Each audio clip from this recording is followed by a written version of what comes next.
Jauh di dalam hutan lebat dan di balik megahnya kuil-kuil kuno Kamboja, tersembunyi sebuah cerita. Bukan cerita tentang dewa atau raja, melainkan tentang para pejuang. Di dinding-dinding batu Angkor Wat yang megah, para leluhur mengukir sebuah warisan, sebuah seni bela diri yang nyaris dilupakan oleh sejarah. Namanya Bokator.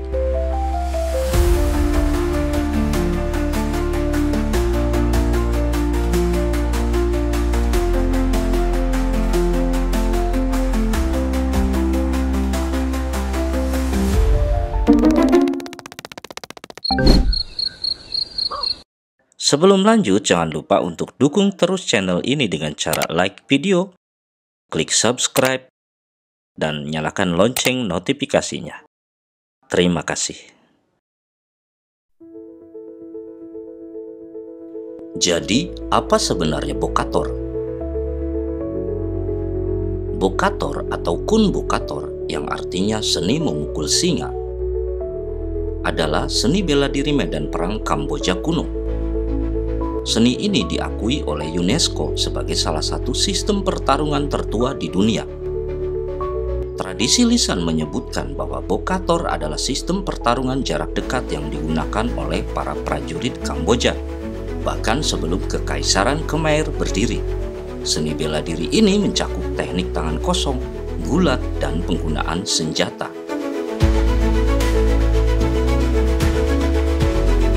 Nama Bokator sendiri diyakini berasal dari frasa Bok Tau yang berarti memukul singa.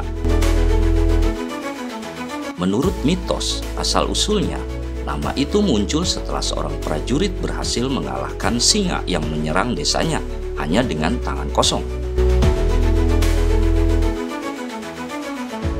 Bokator diyakini telah ada sejak abad ke-1 Masehi. Saat masyarakat Khmer kuno meniru gerakan hewan untuk bertahan hidup, yang kemudian menginspirasi teknik-teknik dalam Bokator.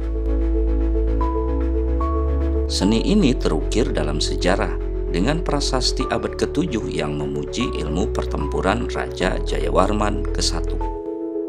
Bahkan ukiran dan prasasti dari Kekaisaran Khmer membuktikan bahwa tinju dan gulat sudah dikenal dan dipraktikkan. Sayangnya, Bokator mengalami masa-masa sulit. Selama rejim Pol Pot dari tahun 1975 hingga 1979, para praktisi seni tradisional ini dibasmi secara sistematis. Banyak yang terpaksa melarikan diri sebagai pengungsi atau menyembunyikan identitas mereka. Setelah rejim Khmer Merah berakhir, seni bela diri asli Kamboja bahkan dilarang sepenuhnya selama pendudukan Vietnam.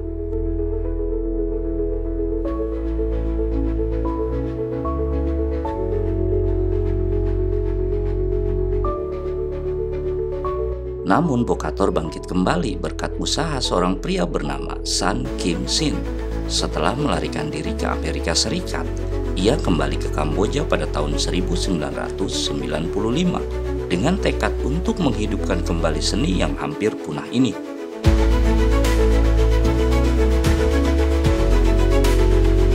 Ia berkeliling negara untuk mencari para master yang selamat dari rezim Pol Pot, dan dengan bantuan pemerintah, ia berhasil memperkenalkan kembali Bokator kepada generasi baru.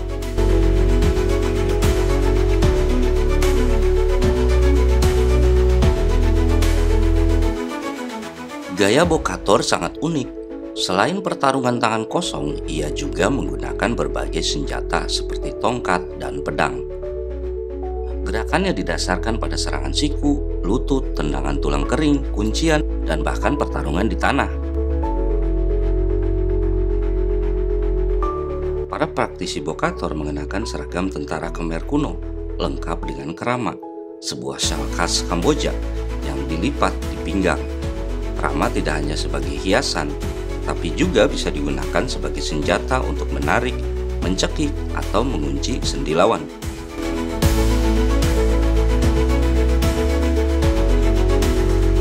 Yang menarik, Bokator memiliki sistem peringkat yang unik, mirip dengan sistem sabuk pada seni bela diri lain. Bokator menggunakan kerama berwarna berbeda untuk menunjukkan tingkat kemajuan. Setelah menguasai lebih dari 10.000 gerakan, praktisi akan menerima kerapa emas yang diperuntukkan bagi para grandmaster yang telah mendedikasikan hidup mereka untuk seni ini.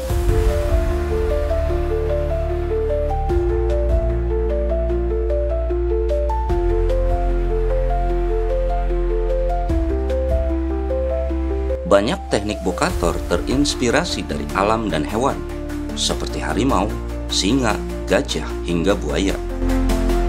Setiap gerakan memiliki nama dan tujuan yang spesifik, menunjukkan betapa kayanya seni bela diri ini. Hari ini, bokator telah menemukan tempatnya di panggung dunia. Pada tahun 2022, bokator secara resmi masuk dalam daftar representatif warisan budaya tak benda kemanusiaan UNESCO.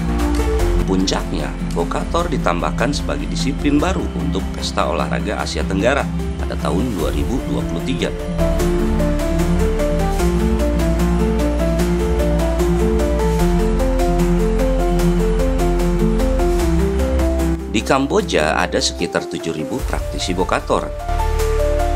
Banyak grandmaster yang telah mendedikasikan hidup mereka terus bekerja tanpa lelah untuk melestarikan dan mewariskan tradisi ini. Seni ini tidak hanya dipraktekkan di Kamboja, tapi juga di Amerika Serikat, Eropa, dan Australia, didukung oleh komunitas diaspora Kamboja. Bahkan pemerintah Kamboja telah berupaya mengintegrasikan bokator ke dalam kurikulum pendidikan formal dan non-formal. Bokator juga sudah menjadi bagian dari program pelatihan kepolisian dan militer.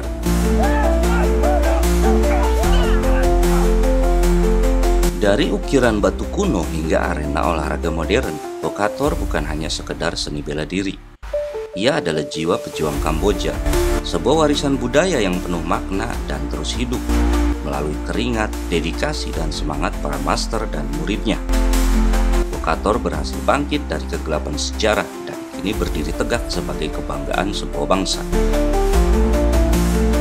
Demikianlah bahas Budo kali ini. Jangan lupa like dan subscribe, serta tinggalkan komentar Anda mengenai tema kali ini. Sampai jumpa lagi di bahas Budo berikutnya.